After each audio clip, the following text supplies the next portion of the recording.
Good evening, boys and girls, and welcome to a very interesting live stream. Now, please note, this is a re-upload. I had no idea that the audio of the last one was so distorted, thanks to that stupid fireplace audio I didn't realize was running in the background. So, points for unprofessionality. So, welcome back to, once again, a rereading of I'm Being Forced to Play the 24-Hour Game. This will be hours 000 through 1000. Let's begin. Hours 0 through 1.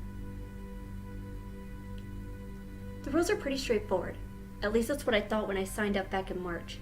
In fact, when it does come to rules, the game only has two. 1. Follow the rules. 2. Complete all challenges. To be honest, it sounded like it would be impossible to lose. Josh, my best friend, said that was exactly what the game wanted you to think. It's not about getting from point A to point B, Daniel. Well, no, I take that back. It's really about getting from point A to point B. But nobody ever does, he had told me. It was Josh that first introduced me to the game last year when he said he got 12 people to sign up for it online so that they could split the prize money. I thought I had everything worked out. Man, I didn't even know what I was getting into, Josh told me. So what are the challenges like? I asked. That I couldn't tell you, because they change every single time the game is played.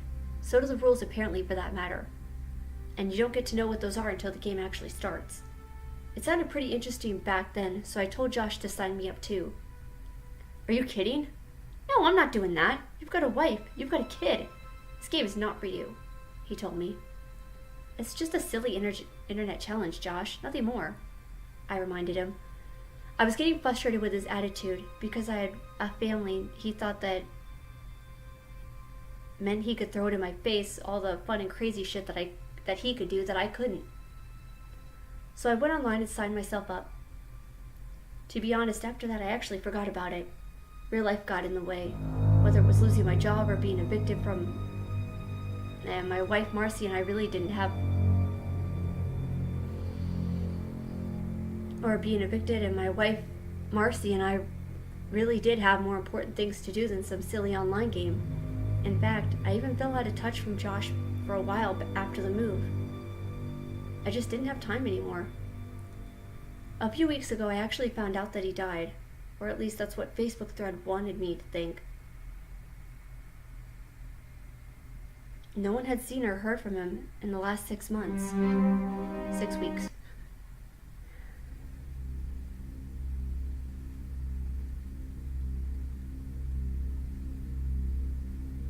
I'm gonna try that one more time.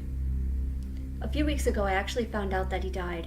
Or at least that's what the Facebook thread I followed said, because no one had seen or heard from him in about 6 weeks. That's why I was so surprised to get a package on my doorstep from him about 19 minutes ago. In fact, I think it's safe to say that everyone I knew about Josh or about the game changed about 13 minutes ago. I actually almost tripped over the package coming into our 2-bedroom apartment after a long shift at my new job. Otherwise, I probably wouldn't have noticed at all. There was a Roman numeral number on the side of the packaging denoting the number 1, and a more obscure symbol next to it that I didn't recognize. But I knew from the handwriting who sent it. Josh.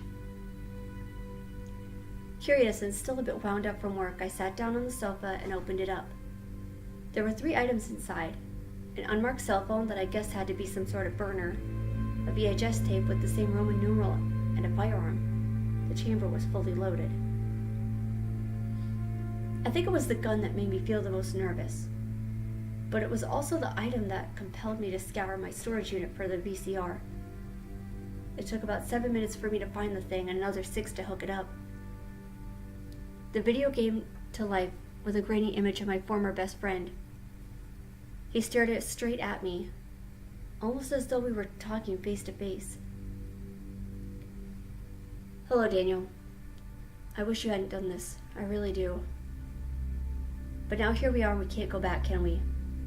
He said with a heavy sigh. Something about the way he was talking was making me very uncomfortable. You're a part of it now, though. So I've been asked to with giving you the very first challenge. This is easy, but believe me when I say it doesn't get any easier from here on out, Josh remarked. The words then that made my heart plummet appeared on the screen. Don't call the police. You've got an hour, and then we can move on to challenge number 2, he said as the video cut to black.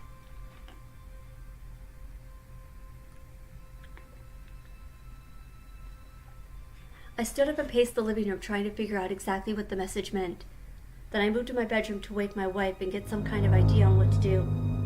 But she wasn't there. The covers were all The covers were all neatly arranged like she had just gotten up in the middle of the night to go out to check on Michael. I raced to his room next, calling out to him as I pushed open his door. The scene there was enough to give me a heart attack. Clothes strewn about with signs of struggle, blood smeared across the wall. I knew it had to be Michael's. How could this have happened? I just talked with Marcy just 2 hours ago. I ran back to the den and pulled out my phone and then paused to look towards the static-covered television screen. What would happen if I disobeyed the rules? Would my family be tortured? Or worse? It made me sick to even consider. I put the phone down and sat down on the couch, trying to decide what to do. If even a minute was wasted since... Each minute I've wasted since then I have been trying to figure out the same thing. So I've decided to participate in this sick and twisted game, whether I like it or not. But I'm going to be documenting each and everything that they make me do. Maybe it won't help anyone. But if even one person hears about the 24-hour game, there's one more rule I think they should have included. Don't play.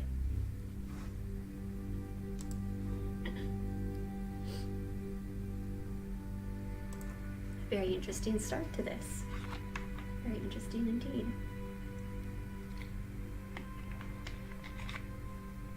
I'm going to try to make my water breaks in between stories, but I don't know if that's going to happen or not. All right. I'm being forced to play the 24-hour game, hours 1 through 2. The phone rang. Listen here, you motherfucker. If you hurt one hair on my family's... But that's as far as I got. A loud screech made me pull the phone away from my ear by a series of numbers called out by an automated machine voice. It was all I could do to think clearly and jot the numbers down on a piece of paper as they were repeated one last time. I tried to get the phone to work, to call the number back, but got nothing. Instead, got a text message from a private server popped up with the second Roman numeral with a single word, go. I looked at the numbers that they had given me and realized immediately what they had to be, coordinates. Moving everything over to the kitchen counter, I tried to pull up the exact longitude and latitude on Google Earth, but found that it only led me to some kind of chemical dump site a little over 10 miles outside of city limits. There was nothing else out there as far as I knew, and they didn't even let civilians go close to the place because of the radioactivity in the area. I double-checked to make sure that the coordinates were correct, grabbed my coat, and ran toward my car. If I sped, I knew I could get there before the hour was up. The challenge, however, became extraordinarily harder when I went to crank up my Chevy and found that the engine wouldn't start. Son of a bitch, I muttered as I got out, popped the hood, and went to see what the problem was. I used the flashlight on my burner phone to get a better look at the engine and saw immediately what had happened. Someone had come out and cut the wires to my car battery. Immediately, I looked around the desolate street, trying to determine if somebody was watching me. Maybe it had been the same person that dropped off the package. I didn't have time to think about it, though, since the clock was ticking. Instead, I pulled up a video on YouTube on how to hotwire a car. It seemed the smartest thing to do at the time. Then, as I was hunched over trying to get the car to start, I heard the soft sounds of police sirens nearby and looked up to see 2 patrol cars pulling up to my address. 2 well-dressed police officers stepped into the dim light offered by my garage, and the taller one remarked, "Excuse me, sir, but do you live here?" "Yes, that's right. Daniel Stratton. I was just out trying to fix my, well, my car has a bit of a wiring problem," I said. My mind was racing. I didn't disobey the rules. I didn't call the police. So who did? "We had a few calls coming out of this area that there was a domestic disturbance," the second officer added as they glanced toward my door.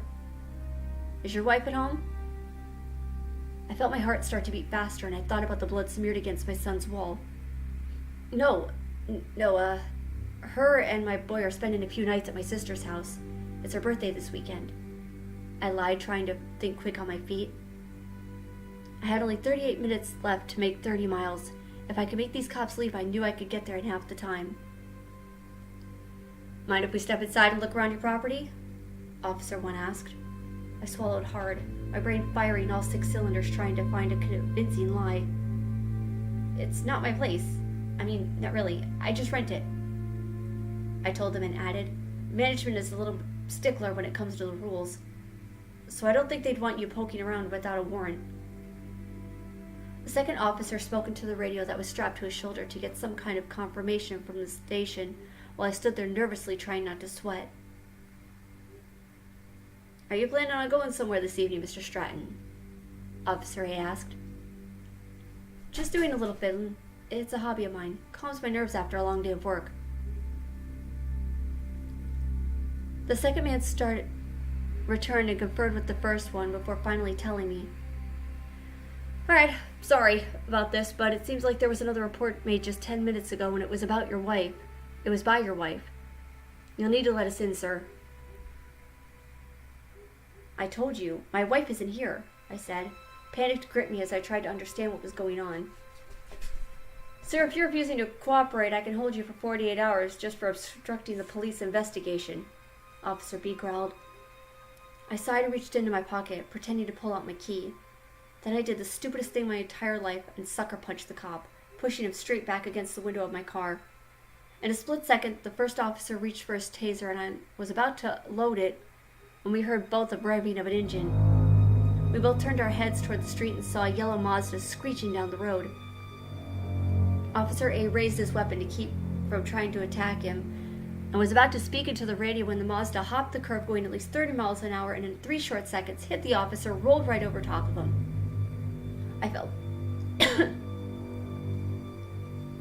fell back on the wet grass and shouted a few obscenities as I heard bones break and the sports car slid to a halt right in front of me. The door to the passenger side slid open and a young redhead girl looked at me with the same panic that I had seen a few moments ago. Is this 330 Hazelnut Drive? She shouted to me. I could only nod dumbly as she gestured for me to get into the car. What? I'm not going with you, I muttered, and then she showed me the same sort of burner cell that she was holding. I think they want us to team up, she said. I held my breath for a moment and looked toward the officers as she said, either that or you can figure out how to finish this challenge on your own. I glared at her and climbed into the passenger side of the Mazda before we drove off. I've got 1,000 questions for this young girl, but right now all that matters is making it to the dump. I get the feeling from there we're probably going to need to work together too.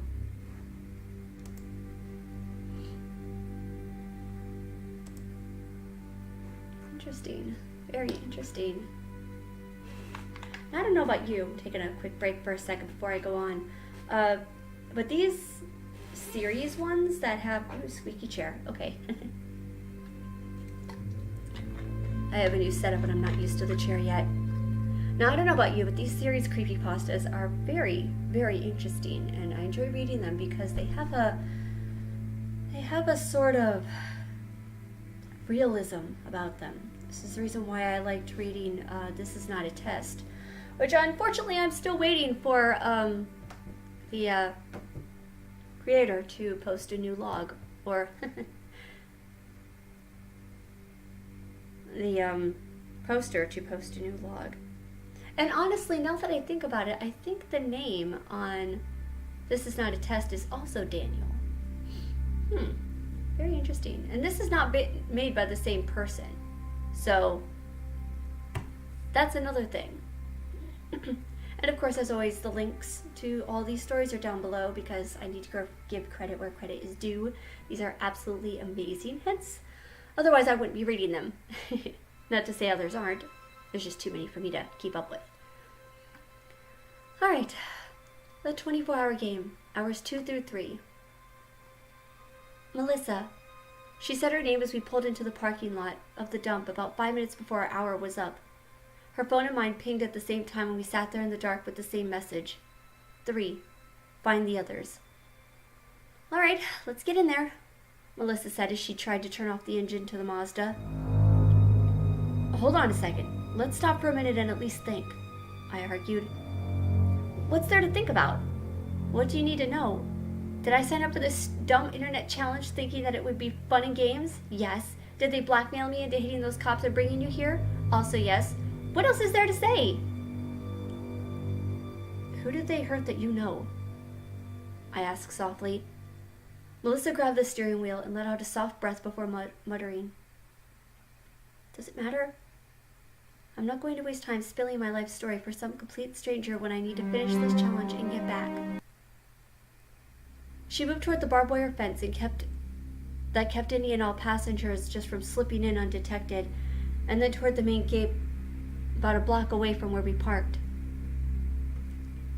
I bet we could ram that thing, she said as she started back towards the driver's seat. Hold on, I said, standing in her way. Listen, I want my family back as much as you do, but we already committed a federal crime. Do you really want to add another problem to our growing list? She crossed her arms and sighed. Do you have any other bright ideas? Let's look around. There has to be another way in, I suggested as I led the way down the side of the fence line. Neither of us talked as we started searching for any sort of weak points, and as we made it to the south side near the water, I began to think that maybe her idea would have been the smarter choice. Hey, what's this? Melissa said as she peered over a rock and found what appeared to be a toolkit of some sort. I reached down and opened it to find a pair of bolt cutters inside, and then glanced toward the fence and said, "Looks like it's our way in." I motioned over her toward one of the shorter spots on the fence where there was a gate that opened to the other side. I'll hoist you up, and you cut the gate open. All right, she said, brushing her hair back and taking the cutters. I knelt down and let the young girl lift herself onto my shoulders, and then gingerly lifted her up at least 3 feet into the air. I wobbled back and forth for a good 30 seconds as I struggled to hold her. And Melissa cut apart the wiring to slip over. I think I can get over now, she called, and I told her to hurry up. I could hear dogs barking from somewhere nearby, like there was some sort of search team in the area. I gave her a final boost, and then looked up, and the redhead slipped out of view to the other side. The barking became more intense, and I shouted for her to open the gate. 3 tall, dark Dutch shepherds bounded around the corner, gnashing their teeth as they came toward me. I panicked and was about to pull out the gun I had been given when Melissa shouted for me to get near the gate. "Don't waste your bullets!" she yelled as one of the dogs snapped at me, and I tried to cover my face. She opened the gate and pulled me in, slamming the door shut as the second dog lunged for me. The animal made a yelp as it tried to snatch from my foot, and I kicked it away, scrambling to stand as I checked my wound.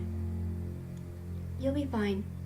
We need to look around," Melissa said as the dogs kept barking. "They won't stop until they find us," I pointed out as we tried to walk to the central dump site.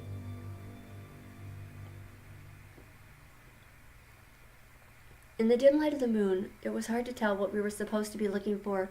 The smell was enough to make me want to vomit. "See anything?" Melissa asked as we rounded another stack of garbage. "Not a thing," I said as I paused and looked toward the crane that was moving large chunks of metal and dumping them into the fresh pile about 20 yards away from us. "Maybe we're looking the wrong way," I said as I moved toward the pile and started rummaging through the trash. What are you doing?" Melissa asked. "I don't know. Call it a hunch." She was about to tell me that I was wasting my time when I moved aside another pile of debris and saw a man's hand sticking out from the trash. "Holy shit!" she yelled.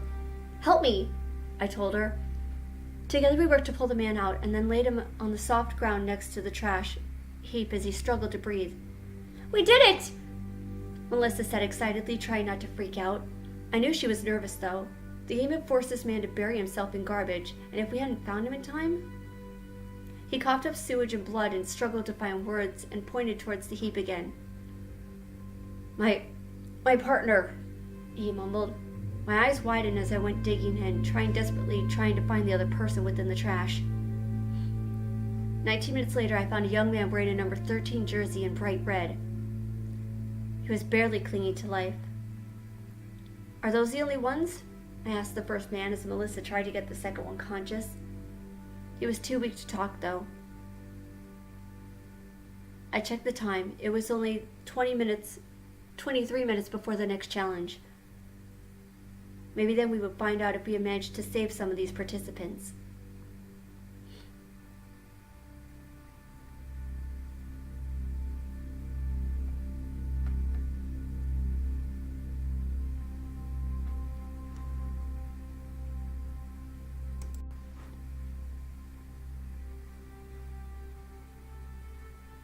Let's see, 3 through 4. I have got to figure out what to do about this squeaky chair. I want to lean back, but I can't.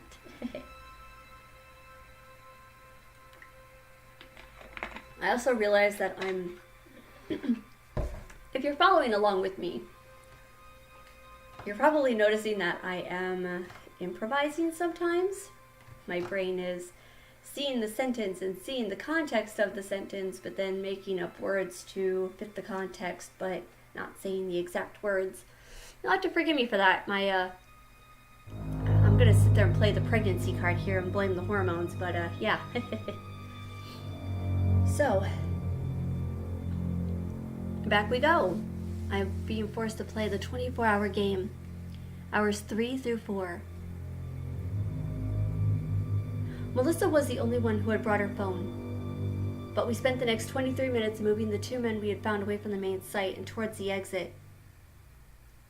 The dogs were still barking wildly outside, trying to find us and strategize as we strategized an exit plan. We need to move. It's not safe here, I said as I checked my watch. They've probably already found the Mazda and know about the hit and run, Melissa realized. We're sitting near the water. Maybe there's a ferry we can board to the other side? I suggested. At that exact moment, about 13 minutes early, the next message popped up on the screen. Board the ferry. What the hell? I said and then shook it off. It doesn't matter. Guess we know that they're watching us. Big surprise, she said as she looked around. Okay, so now we know there's a boat. Which way's the water? I paused to listen to the early morning sounds around the dump. Besides the continuous barking, all I could hear was distant waves and then pointed towards the northeast.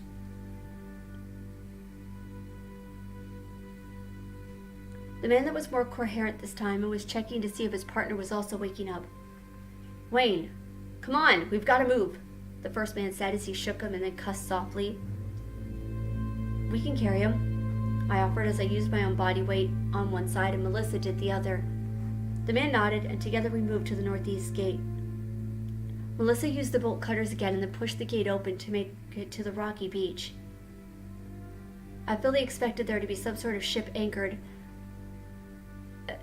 there and just waiting for us, someone that would provide us all the answers. Instead, all I saw was a barren shore. What the fuck? Melissa asked. I was about to make a comment as well when I saw a search team bounding towards us, guns raised and dogs leaping over stones to reach our spot. Come on! I shouted as I helped the second man to move towards the sand and then peered down the river. I don't see shit. Is this some sort of trick? Melissa asked desperately. The dogs were almost on us, and the first man raised his weapon and fired straight at the closest dog as a warning shot. Then one of the mastiffs leapt in and tackled him to the ground. Fuck! I screamed as I dropped weight and started to press my back against the water. One of the SWAT team let out a whistle and the dogs circled us, and the first man pushed the angry mastiff away until its owner pulled the dog back and pointed an assault rifle straight at his heart. Lionel Garland, the SWAT officer asked. Melissa and I looked towards the first man and he nodded, complacently raising his hand over his head and adding, You can take me in. These people had nothing. That was the last thing he got to say. The SWAT commander sent a bullet straight through his skull, and Lionel fell down in the sand like a limp doll. "Holy shit!" Melissa screamed. The officers pointed their weapons toward us next. I felt my head spinning as I tried to understand what had just happened. Then a bright searchlight trailed out across the water. I turned and saw a small boat moving rapidly to our location. I knew it had to be our ride. "Don't move," the commander said, but I knew better than to trust anything these people said. Something flew over my head and hit the beach with a resounding thud, and then a wave of smoke poured out of the bomb as the officers scrambled back and tried to keep their weapons trained on our bodies. "Get aboard now," a voice said from the ferry. Melissa grabbed my arm as the dogs yelped and ran away from the stench that the bomb was giving off. "We can't leave him," I said, looking towards the second man. "If we don't, then we won't get out of here alive," she argued back. But I didn't care.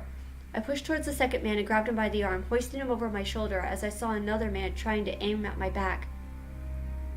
It was all I could do to run towards the open water and push the second man onto the side of the boat. The armed man let out a shot, piercing my lower thigh, and I screamed in pain as Melissa helped me onto the boat, and our unseen rescuer tossed another smoke bomb towards our assailants and zoomed away down the murky water. "You're hurt," the woman that rescued us said as she saw blood dripping from my thigh. I looked at her, and it took a moment for me to register that she was missing her right arm. "Not as bad as him. Do you have a first aid kit?" I asked. She nodded and went below deck while a second woman steered the boat further away from the shore. I propped up the second man next to one of the lifeboats and then got him to spit up a little vomit to breathe as she returned with the supplies. The young man opened his eyes wildly and tried to bolt as I motioned for him to stay still. "We're contestants, just like you," I told him. Actually, that wasn't entirely true because I didn't know for sure who our rescuers were at the time. "Lionel, where is he?" the young man asked. Melissa looked down at the desk somberly, and I gave him the bad news. Fucking hell," he said, slamming his fist down on the solid wood deck. The woman that had rescued us looked towards the captain of the ship and lit a cigarette. "Well, that makes things a little more complicated, doesn't it?" she muttered as she started to smoke. "Who are you people?" Melissa asked softly. "We'll talk in a moment. For now, scrub up and get some rest. You're going to need it for what comes next."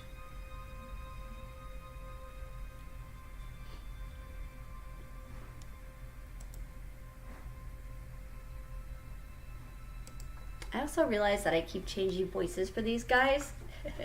Half the time I'm reading this and I don't know who's talking until I get to the end of the sentence and I'm like, oh, that was Melissa talking, not Daniel. Oops. So I have to sit there and change it.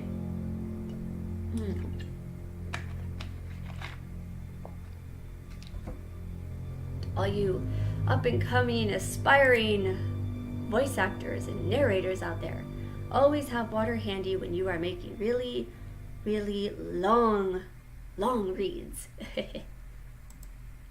Alright. The 24-hour game, hours 4 through 5. The three of us went below deck at 30 minutes after our rescue, although Wayne took the longest as he had to scrub some blood out of his number 13 jersey. Once in the rec room, the woman in charge asked us to sit and told us that it would be a few minutes before we had to wait to get the answers we needed. Wayne asked me briefly what I was doing. Logging everything, posting on a line for the world to know. Seems like a waste of time to me. We should focus on the here and now, he muttered. What do you mean by that? Why do we have to wait? Melissa asked. Her phone chirped with a response. 5. Talk. She looked at her phone in confusion and then tossed it down. How the fuck are they gonna do that? Wait, what? How the fuck are they doing that? Tracers on the burners. They monitor your every move and they know if they failed to complete a task. The woman said as she pulled out her own phone and tossed it to me. That's the same way that how I knew how to find you. They provided me a phone and a name, Melissa Walker, Daniel Stratton, Wayne Salisbury, Lionel Garland. She bit her lip inside before adding, "Except it looks like I didn't fulfill my task, at least not 100%. I'll probably have to pay for that later in the day." "That's all well and good, but you still haven't told us why you're here and how you know so much about the game," Wayne pointed out. "Yeah, and I thought the challenges were supposed to be difficult. What's so hard about just talking?" I muttered as I slid her phone back to her. "You might change your tune after you listen to what I have to say," our rescuer said as she motioned for me to dim the lights, and she turned on some sort of projector. The machine whirred to life and a few static-covered images came up on the screen. Eventually there were 12 of them. "This is the team that played the 24-hour game back in 2013. 12 strangers that were strung together in an online forum with the premise that completing the game would land them the prize of a lifetime," she explained. The next slide showed 8 of the same group, except badly bruised, bloodied, and suffering from what looked like third-degree burns. Wayne covered his mouth in disgust. "These are the ones that made it out alive. If you can call being in a medically induced coma a life, that is," she said. "What happened to the others?" Melissa asked nervously. "Disappeared, vanished from the face of the earth, most likely dead." The next slide came up, showed another group of 12. Melissa got up and rushed and ran outside to vomit at the sight of their brutal injuries. "None of this group came back alive. They made it to Challenge 10 and never any further. I've done my best to try to string together what happened, but none of it's very comforting." "And you, why are you here?" I asked. 2016 group. These were the best of the best, including among them. I thought we had everything worked out because we had planned ahead, brought supplies and food. But every time we thought we were ready, the game just pushed back and showed us who was boss." She paused and looked towards her stump of where her arm had surgically been removed. "But I don't have to tell you what I lost last year." "Bloody hell," Wayne muttered. "This is insane. Who are these people?" I asked angrily. "That's what I'm hoping to find out. I volunteered on this round to finish it to stop the game for good," she told us. "You can't be that naive. Clearly these people have power. They'll kill you once you recognize what you're doing," Melissa said as she came back inside. "Call it stupidity or bravery. I don't care which. The only thing that matters is if you win this, you're going to need my help. If you want to win this, you're going to need." "Did the games tell you that too?" Melissa sneered. "No, Lionel did," the woman snapped back. The room went silent for a moment as the 3 of us had been drawn to consider the gravity of the situation that we were in. The same question was all in our minds. What happens if we try to walk away?" Wayne asked.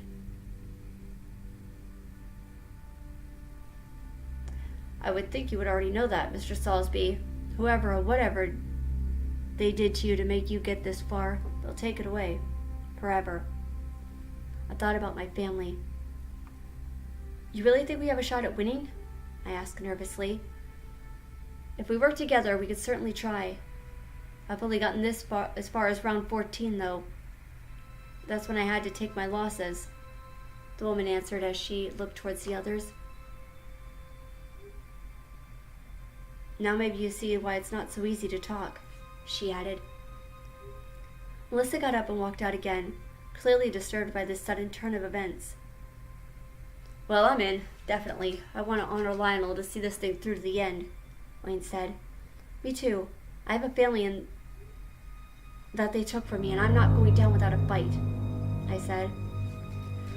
"Don't expect it to get any easier once we reach the North Bank. That's where our first catch will most likely be waiting," the woman added. Wayne nodded and said that he was going to change clothes, leaving just me and the rescuer alone for a moment. "You know an awful lot about what's going to happen next," I pointed out. "It's not all blind luck, Mr. Stratton. The game is coordinating from the very beginning to ensure every step can be accomplished if the contestants are willing to do so.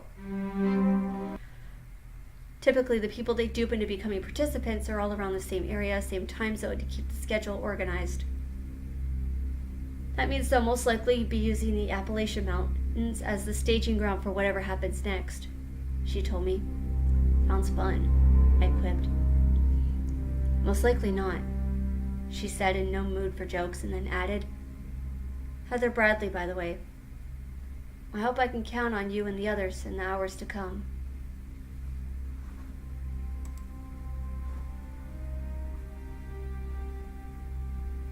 Alright.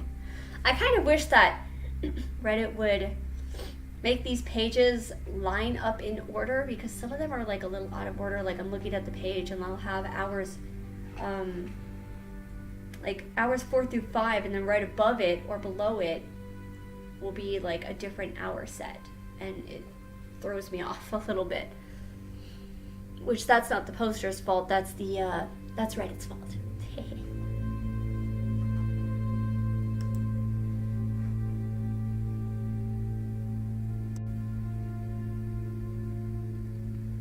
Alright, 24-hour game, hours 5 through 6. The morning sun was just coming up over the river, stretching out long beams of light against the small boat we found ourselves in. Melissa was leaning against the rail, watching the sun rise as we sailed towards the north shore. I sighed and stood beside her, trying to clear my head. What do you make of all this? Do you trust her? I asked. The young redhead looked at me and scooted away. I don't even trust you. I don't even know your name, if it's really Daniel, she muttered.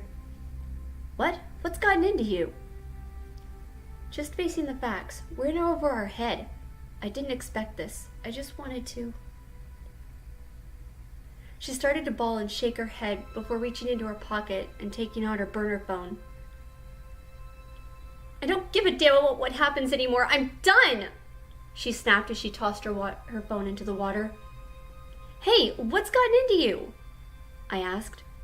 Her eyes are puffy and red, and I stared at her, and then a sudden realization hits me. Those people from the past group, you knew some of them, I guessed. My dad. He joined the last group, probably right alongside our savior, if that's really what she is, Melissa said bitterly. How long has he been gone? I whispered.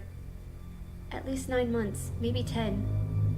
I held out hope that maybe he was still alive somewhere, because he didn't come back after he lost. He told me he still wanted to play this stupid game, she said. I shook my head in confusion, looking toward the water. It didn't make sense. Then Heather came out and muttered, Which one of you tossed the burner?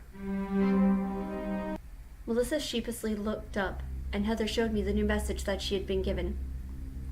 6. Retrieve the phone. That's crazy. These waters are ice cold this time of year. Plus it's like 6 meters to the bottom, maybe twice that much, I said.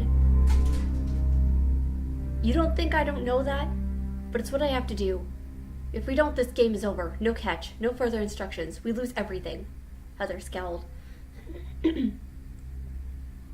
Melissa looked toward the freezing water in surprise as Heather sighed. We have 40 minutes. Do we need to draw straws? Obviously I can't, she said, waving her stub of an arm as she thought it were a battle trophy. I'll do it. A voice chimed in, and I looked up to see her partner gesture for Heather to come take the wheel.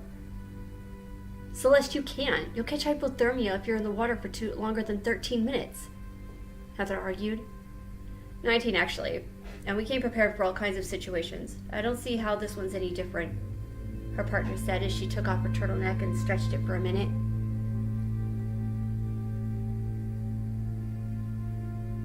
It's her fault. Make her go, Heather said, pointing towards the younger woman. What? Melissa stammered. Wade came out, hearing what the commotion was all about. After a brief explaining the situation, he raised his hands up and said, Hey, don't look at me. I can't swim. Move aside. Watch the ship and I'll be back in a jiffy, Celeste said. Wait, maybe I should go? I suggested. This debate is wasting time.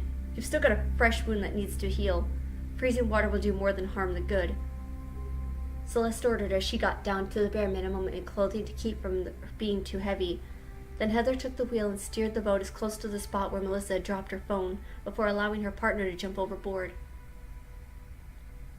I held my breath trying to see how long it might take for her to get back to the surface. 3 seconds turned into 30, then almost a minute had passed. Do you see her? Heather asked frantically. No, nothing, Melissa answered. God damn it, come on, Celeste, I chimed in as I looked down into the murky water. A moment later, she popped back up on the port side of the ship and gasped for air. 5 minutes and 20 seconds. Godspeed, I said excitedly. Get down below and grab a warm blanket, Heather ordered us. Melissa was the one that obeyed, and I offered Celeste my coat to keep the harsh morning air from causing her too much harm. She shivered and chattered her teeth as she touched her ice-cold fingers and said, See? Nothing to it. You're so fucking stupid, Heather said as Melissa returned alongside Wade. What the hell happened? He asked as he looked at Celeste. Long story, we're all good now, I told him. Did anyone else get the next text then? He asked. I stopped what I was doing as he showed me the phone where another message had popped up. 6-2. Toss the phone. What is this? Melissa asked, snatching it from him to read. Are you kidding me? She just risked her life to get this goddamn thing, Melissa squeaked. Heather marched down to the steering column, her eyes blazing with fury as she grabbed Wade's burner phone and read the message herself. None of you were fucking listening to me before back there, were you? She says with a laugh as she moves over to her partner and snatches the dead phone that she had just retrieved. Don't you get it by now? It's their rules. We play by them and we get to live. We are the puppets here. Heather screams as she waves the wet phone in Melissa's face. And this, right here, it's just a fucking reminding us who's in charge, she muttered as she tossed it overboard again. She stormed below deck to cool off as Celeste wrapped herself in a warm blanket and nodded in thanks toward all of us. I'll be fine, she stammers as she gets downstairs. I nodded and I looked toward Melissa, her eyes shut. Her eyes just as red as a puppy as before the entire ordeal took place. We're all going to die playing this game, she mutters. Hey, look at me, I said as I'm reminding of my old 6-year-old son. We're going to get through this. Do you hear me? We are. She nods weakly before adding, I'm sorry about how I acted. I hope you find your family. She rubs my arm and then stands up slowly on the railing. Hold on, what are you doing? I asked. There's nothing left for me to win anymore, she says through gritted teeth. But before she can make the jump, a dart hits her in the back of the neck. I brace myself to catch her unconscious form as I look toward the stairs to see Heather standing there with a gun in her hand. No one is leaving, she orders. I sit Melissa over to rest beside the blanket Celeste left and felt a shudder run down my spine. I'm not sure which is worse, playing the game or the people I'm playing with.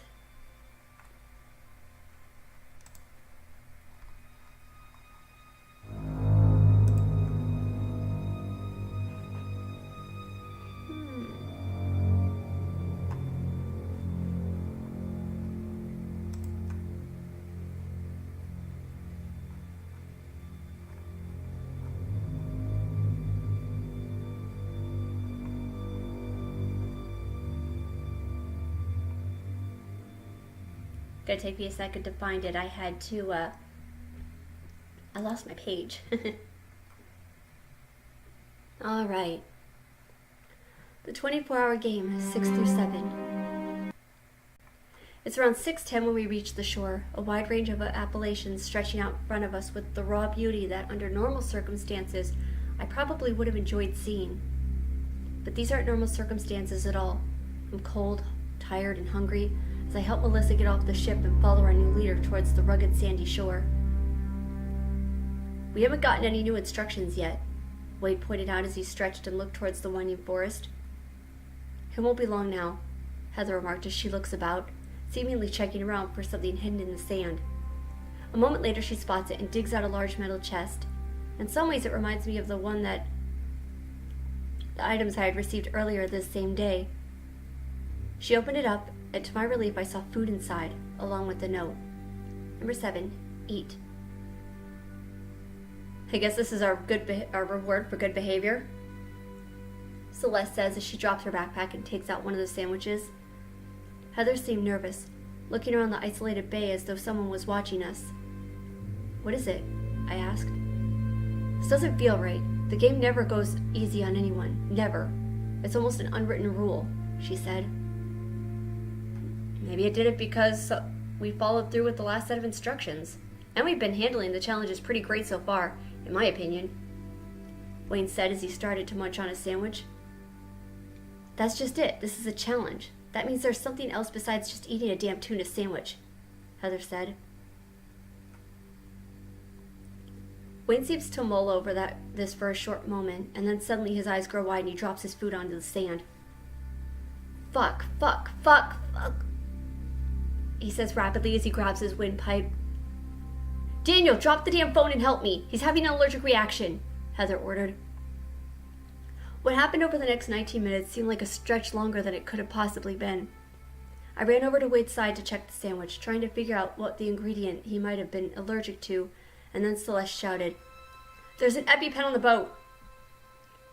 Melissa drops her own food and runs to the ship as we lay Wade down as he continued to struggle to breathe. I looked at my own food and tossed it down, not even daring to take a bite. "I think it's all been poisoned. It's a trick," I said. Celeste seemed to nod in agreement, but her partner wasn't hearing any more excuses.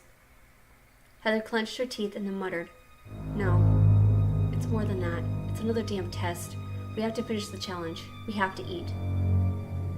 She put down on her food and I watched hesitantly as she swallowed without anything bad happening. "Some of it is laced with allergens, some of it isn't. We have to choose wisely to get the right ones," she realized. Wayne is gasping, barely conscious as Megan runs back with the kit. Celeste turns him over and starts to get the correct dosage as I stared down at my own food. "We don't know which one it is, do we?" I asked. "Afraid not," Heather admitted as she paced the shore. "I'm not eating anything," Melissa stammered. Wayne started to regain his composure as the medicine took effect, and then Heather pointed her gun at Melissa again. "You're really starting to piss me off, you know that? First you nearly jeopardized this whole thing by being stupid, and then you try to kill yourself. Well, if you're so eager to die, then why don't you just eat the damn sandwich?" Heather screamed. Melissa raised her hands defensively, and I reached down to get my own food, nibbling on it a bit. I think mine's fine. We can share," I said as I kept staring at Heather. Her eyes still wild with rage. Those are the kind of eyes that hide something. Melissa took a bite of my sandwich and we passed it over to Celeste.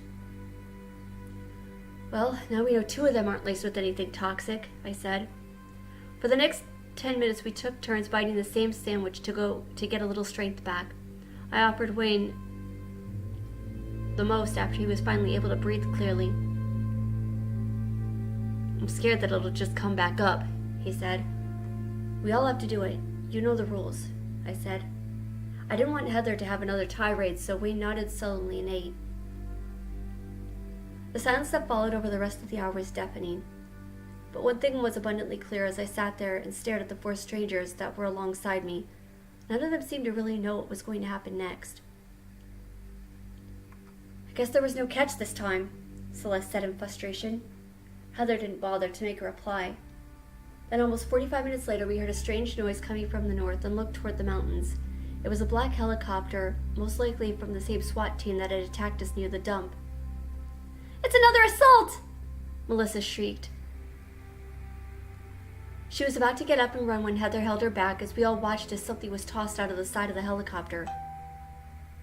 What the? Wade started to say as the crate fell. Not but 30 feet away from us. Told you there's always a drop, Heather said triumphantly. Then 3 seconds later, the helicopter started to point its nose toward the water, and I held my breath. They're going to crash! I shouted frantically as the sound of the choppers grew louder. We stood up in a frantic shock as the helicopter grew closer, whirling past our heads and straight towards the rocks nearby. It burst into 100 different directions. From beneath the flames and the carnage, I could hear the soft, familiar sound of a phone chime.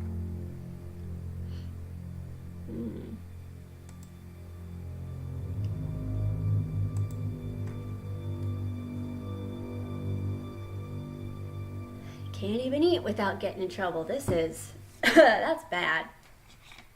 Although, in my personal opinion...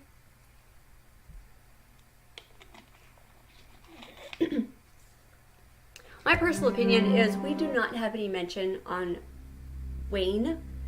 Because they said tuna. And a common allergen is fish, for all we know. Wayne could have had a fish allergy and either might not have known it or didn't realize it till after he took a bite. So from the way it looks, I think honestly all the sandwiches were fine. It's just Wayne kind of dug into his sandwich without realizing that he was allergic. All right. The 24-hour game, hours 7 through 8. Wayne was the first to run towards the blaze. Despite his recent brush with death, he scrambled through the wreckage, trying to find the pilot. Holy shit! Holy shit, did you see that? Melissa screamed as I did my best to help Wayne. I pushed aside the debris, feeling the inferno rising as I searched for whatever, or whoever, had been forced to complete this impossible task. There, pinned down in the cockpit, was a young soldier wearing his uniform, pinned to the flaming metal by a long piece of sharp shrapnel. There was no way I could get him free. The young soldier grabbed my arm. Beneath his mask, I could see he was shaking in fear, though he tried to hide it. We're going to get you out of here, I said, even though I knew it was a lie. He reached into his other pocket in his suit and pulled out a cracked cell phone that displayed the next set of instructions from the game. Go, he ordered as he pushed me away. Wayne tugged at me as the flames grew higher and higher. I knew there was nothing I could do, and yet I still wanted to try. That point became moot a few seconds later as the rest of the helicopter went up in a rising explosion. Wayne and I were knocked back by the force of the blast. I coughed and covered my face, desperate to crawl away from the disaster and towards the others. Heather and Celeste were just as calmly moving the trunk across the small beach camp, seemingly unfazed by the events that had just transpired. What did they give you? Celeste asked. I raised up my phone for them to see and tossed it to Heather. That. Oh, and let's not forget his life! I screamed at them. Celeste nodded somberly with her partner and just kept sorting through the supplies that the man had given us. You're just a piece of work. A real cold-hearted bitch, I said, shaking my head in disbelief. Look, we all made sacrifices to get this far, some of them greater than others. Trust me, when this is over, we can mourn for each and every one of them, but right now we need to keep moving. Heather responded as she showed me what was on the soldier's phone. It was hard to determine exactly what it was, except it was a photo that looked like a tree. Melissa looked over my shoulder to get a good look. Is that an 8? She asked. Our next waypoint. There's no telling how far which direction, except of course the way this helicopter flew from. Are you able to walk? I don't want stranglers, she said, glancing at my leg and then toward Wayne. We're fine. Let's go, he insisted. Heather didn't bother to ask twice and marched straight towards the rugged trail that led us toward the vast forest. Celeste pulled back from keeping up with her partner to walk alongside me and apparently have a heart-to-heart. Let me guess, Heather is really deep down a good person, I muttered under my breath. She used to be, Celeste said, which actually took me by surprise. What happened? The game happened. Back when she thought it was just a simple run, dangerous tasks got harder and harder as you progress. That's what all the online forums say anyway, she explained. Yeah, I read those too. It doesn't make sense. Why would those people lie and risk their life and limb or something and sometimes worse? I asked. They didn't. Those responses that she found, they were all computer generated, each and every one of them, designed to lure people to sign up, to play this twisted game. A few things in my brain were clicking together, but it only made my stomach twist more and more. So I take it you didn't go with her these last 2 runs? I asked. I didn't. And she won't talk about what happened. But I know it won't change her in more than just a physical way. It took her 6.5 damn weeks to be able to walk again after physical therapy last year, though, Celeste said. If she lost so much, then why is she here now? This is the 3rd time she's tried to finish, I realized. I don't know, but I told her she couldn't do it without me, Celeste responded. Deep down I knew it was another lie. A person like Heather wouldn't have simply stopped because of something so small. She's like Captain Ahab, and this game is her white whale, I realized. I can't even fathom what this means for us, her humble Pitqua crew. Hey, I think I found something, Melissa shouted from behind. Our little entourage stopped its march, and Heather walked over to where the red-headed girl was standing. Sure enough, there was a tree with the correct Roman numeral on it. Good work, Heather said, but before she got a chance to celebrate, Wayne calls out the opposite direction. Hey, I think it's over here. I frowned and rushed over to him to get a good look. Which one is it? Celeste asked nervously. Heather took out her burner and snapped a picture of the marker. A simple message tells us what our task really is. Incorrect. We have to find the right one, I said. The 5 of us moved over towards the tree and snapped another photo with the same message. Shit, Melissa said worriedly. Spread out. We got 19 minutes to find the right one, Heather yelled. This time, none of us questioned her instructions, but as each passing minute slipped by, I started to feel a cold lump grow in my stomach again. There are at least 30 trees spread across 3 football field lengths of acreage. None of them were the right one. Then, as we had only 2 minutes to spare, I heard Melissa scream. I dropped everything and ran to her aid. But it wasn't her that needed saving at all. There in the tree, marked with the same Roman numeral, we searched for over 3 men, dangling upside down from branches and their bodies exposed to the elements. I held my breath as the burner I was holding chimed again with our next new task. 9. Let them die.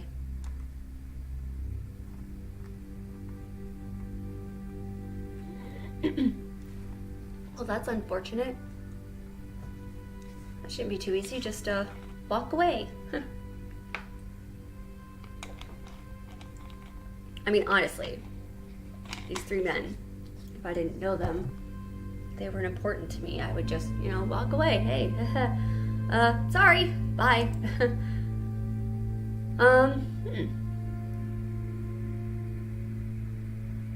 Celeste and Heather rushed towards the trunk of the large maple, and even our fearless leader held in her breath in stunned silence as she looked up at the men struggling to breathe. It was immediately clear that the trio had climbed up the base of the wide tree and then tied a rope to both their legs and around their necks, and then leapt from the height to be hanging like dolls. The way the knots were tied through prevented immediate strangulation, but rather a slow and painful death. Melissa was the first to move towards the base, getting a good look at one of the men, and screamed again. Dad? Dad! The man gagged and tried to speak something as he struggled, and Melissa turned to look at the supplies Celeste and Heather had salvaged. There was a sharp machete amongst the tools, and she grabbed it without a second thought. Stop! Heather said, as the redhead tried to climb the tree. I don't give a damn about your rules. That's my dad up there! The younger girl screamed back. She kept slipping down, unable to get proper foothold, and I pushed her aside and said, Give me the knife. I trimmed trees for 3 years. I could scale that thing in no time. Heather clenched her fists and then muttered, You know I can't let you do that, Daniel. God damn it, for once can you stop thinking about this damn game? I snapped back at her. Celeste didn't say a word as we stood there amongst at one another with a stalemate. You help then, and your family is going to die, Heather argued. I started up the tree, trying to get my damnedest to find a way up as I held the knife in my teeth. Heather moved toward me, using her full strength to yank me away. I turned around and slammed my fist into her face, dropping the knife as we scuffled on the forest floor. The others watched in stunned silence as we struggled for a few minutes and somehow, despite her disability, Heather got the best of me and pinned me down with the knife straight at my neck. If you try that again, so help me God, I will kill you, she growled. I didn't say a word. I was staring past her and up towards the tree where Celeste was already halfway up. Heather turned and looked to see her partner near where the ropes were tied and started to shout, begging her to come down. Celeste! God damn it, why does no one listen to me?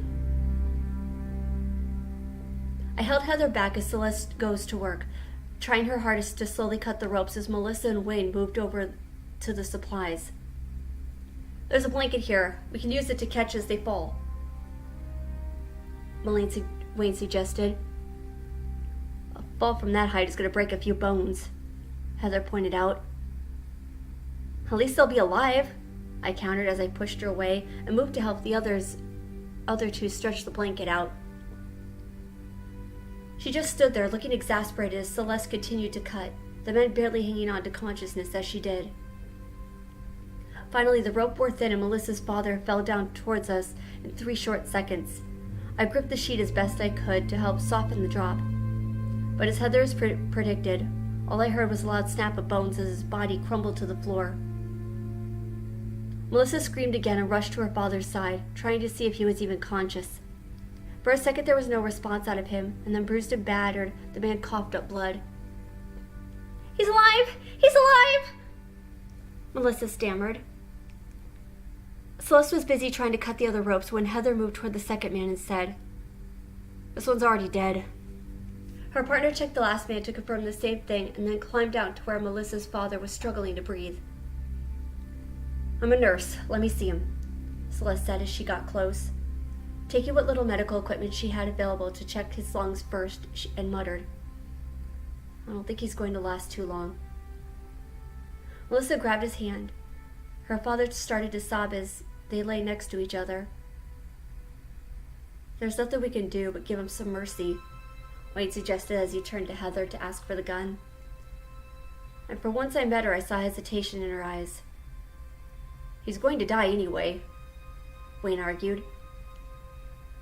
Just give us a few minutes alone, Melissa pleaded. Heather nodded and the rest of us moved away as she lay there, sobbing and cradling her father's broken body. A few scattered thoughts danced through my mind as I watched the two of them. There was no way this man had been out here by accident. He had to be another contestant of the game. But Melissa said that he had disappeared almost 6 months ago to play. How was it he was still playing after all this time? I watched as he motioned toward the burner phone that she held, and Melissa was looking through it, apparently surprised by what she was seeing. Then a moment later, a familiar chirp came up, and the rest of us moved toward Heather to see what it was. A video clip played and showed Melissa's dad and his group marking the trees. Their fingers were bloody and torn from being forced to use just their bare nails. This is Sergeant Jack Walker, fulfilling requested number 9 of 24-hour game, he said. Then her father gestured towards his comrade to look what appeared to be a small flash drive. The man passed it to Jack, and he opened his mouth and swallowed it before giving the next set of instructions. Step 10. Open me up. You have 1 hour from this time stamp. The feed cut to black, and I stared at the others as the countdown came up. The clock was ticking again. Oh, this definitely turned into a horror story. Oh boy.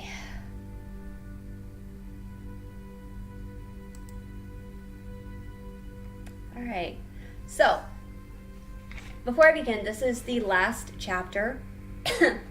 I need water. Oh boy, okay. This is the last chapter. I am re-recording as the audio was so bad in my live stream. I had no idea. Thank you, people, for cluing me in. But this is the last chapter to go. And obviously, if it's on a playlist, you should see the next video pop up for hours 11 and so on. But as of now, this is the 24-hour game, hours 9 through 10.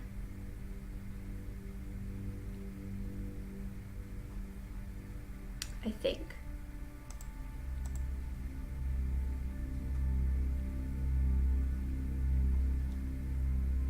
I honestly think it stopped at 11. I have to double check. Very unprofessional of me, but that's okay. You can listen to the beautiful sound of my voice, or not. Let's see.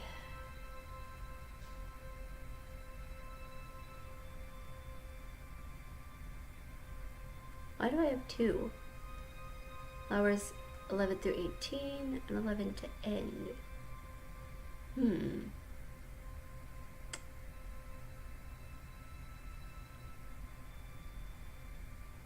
Okay, so I actually have 2 more chapters then. Okie dokie.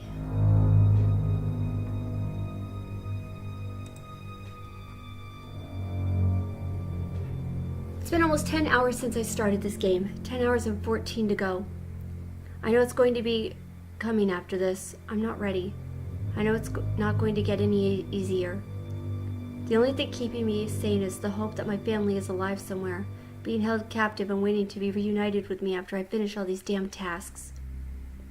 But now, after what's happened there, early in the morning sun is in a secluded forest in the Appalachian Mountains, I'm not sure if it's that easy anymore. Not that any of this is easy, to be fucking fair. At least 3 people have died since I started this last night. I can't imagine what the body count will be when I'm done. You probably stopped checking the logs, to be honest. There's no reason for me to have to share this journey. Or maybe that's part of the game. Maybe it's stringing us all along, like a carrot to a mule. I just don't know anymore, except that I had to perform surgery on a dying man in the woods in less than 35 minutes. We can't do this. We don't have any of the right equipment, Celeste argued at first.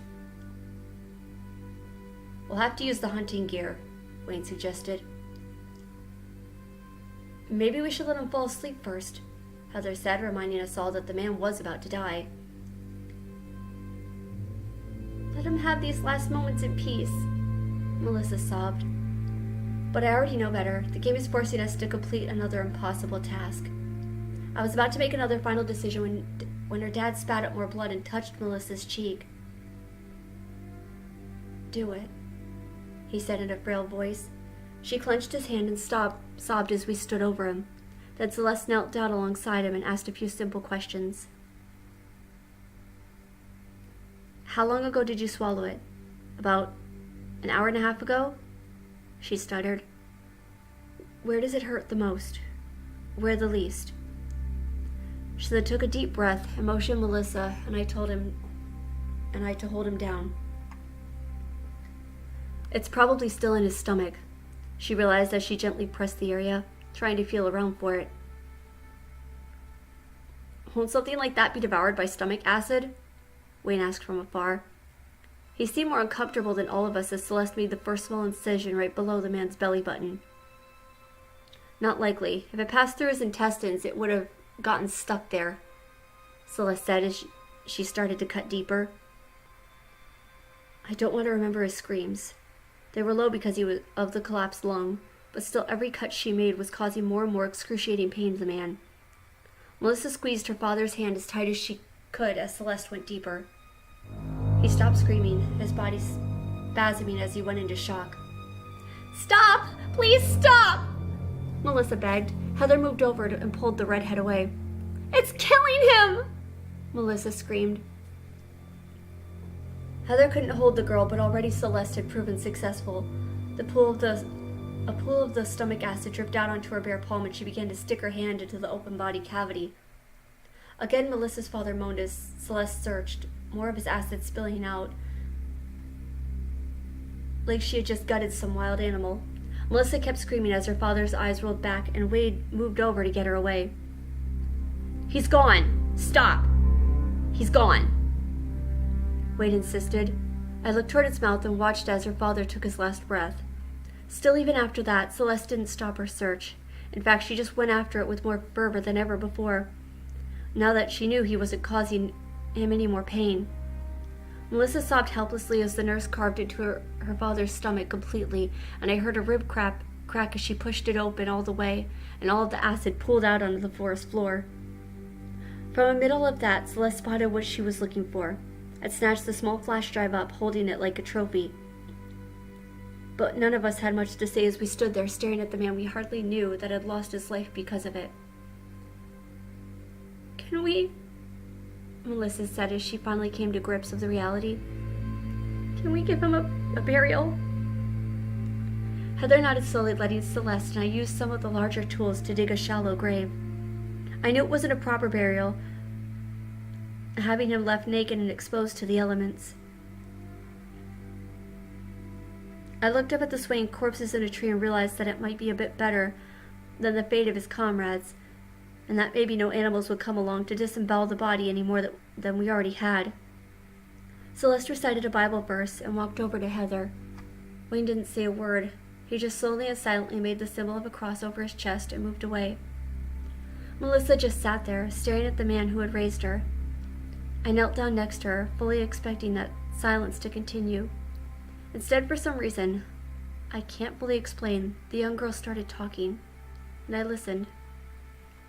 It was his birthday when we suggested that he sign up for it. He's always had the spirit for adventure. Climbed Mount Mitchell last year, a whole 6,683 feet. I thought he could do anything. It's my fault he played this game. My fault he wouldn't quit either. She shook her head. Melissa, it's not... It is! He made it to the 12th leg last time, and he had to quit because of his damn stomach bug. We lost the foreclosure on our house. We lost everything because of this damn stupid game, she said bitterly. I sat there in stunned and awkward silence, realizing that their greed had plunged them into this mess, and greed had pushed him to come again. Am I going to sit here alongside her for now, until it's time to get moving again?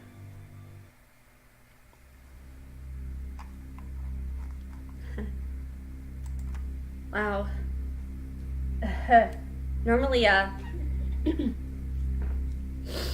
Normally I have trouble doing crying scenes because I can't seem to whip up tears fast enough, but that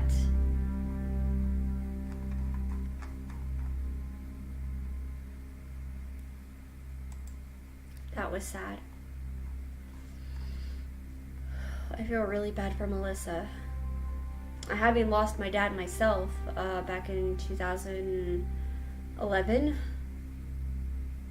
So yeah, that kind of hit a little bit.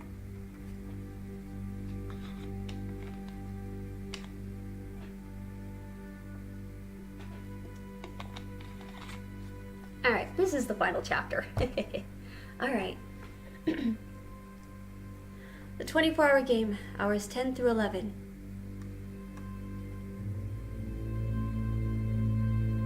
He had to win this time. That's why I joined, to make sure I could help him. But the game, it knew what we were doing. I don't know how, but it knew.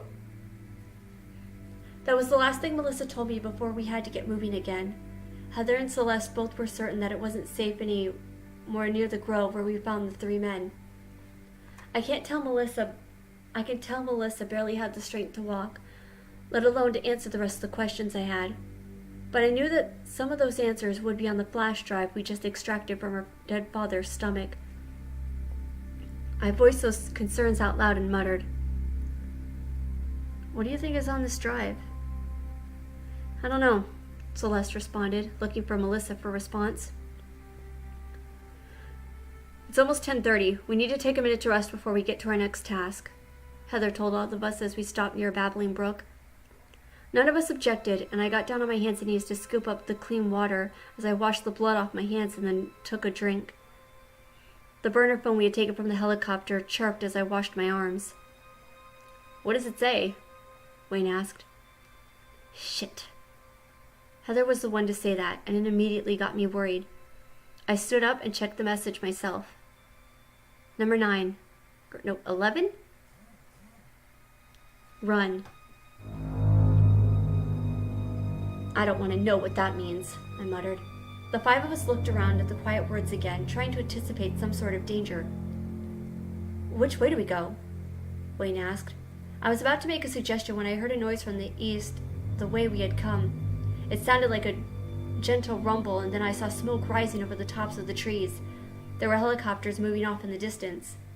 "It's a fire!" Celeste realized.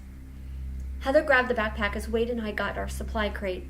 Melissa just stood there again, still numb from the sudden loss of her dad.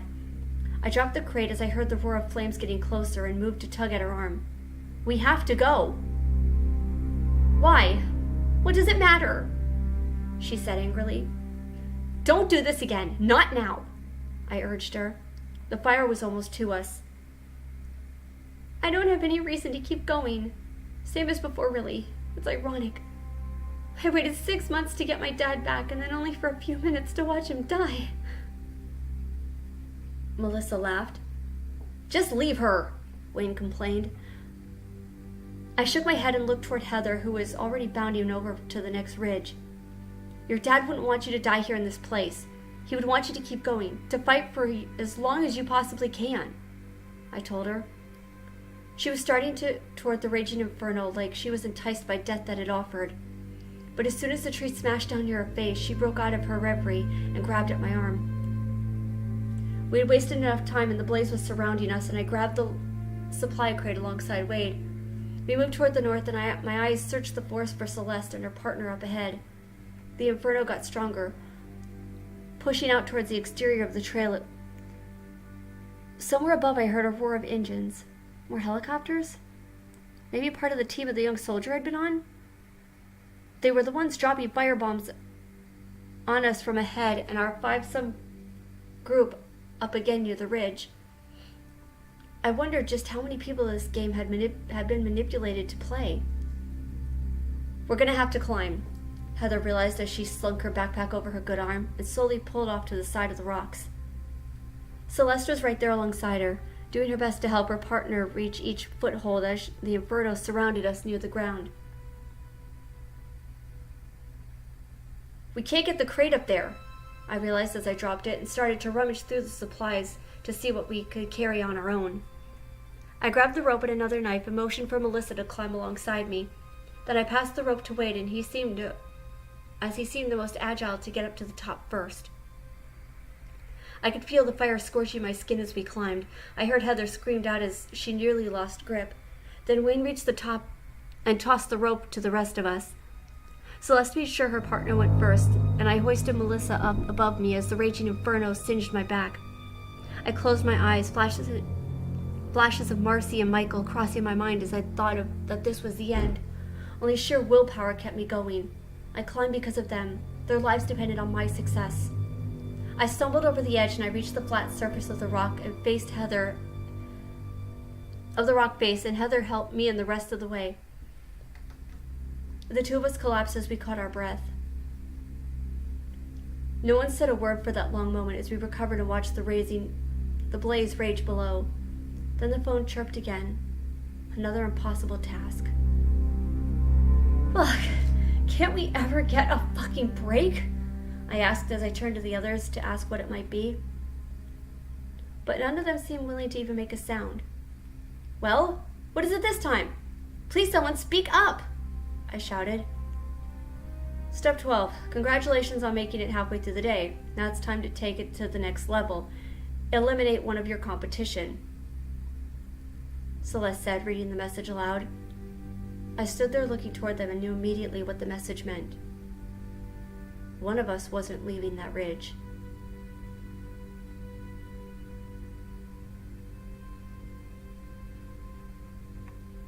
And that is that. Alright, so that concludes the first part of I'm being forced to play the 24-hour game. check out the playlist. It should have the next one up, which is, I believe, 11 through 18, and I should have the final bit out soon. Thank you so much for listening, and until next time, good night.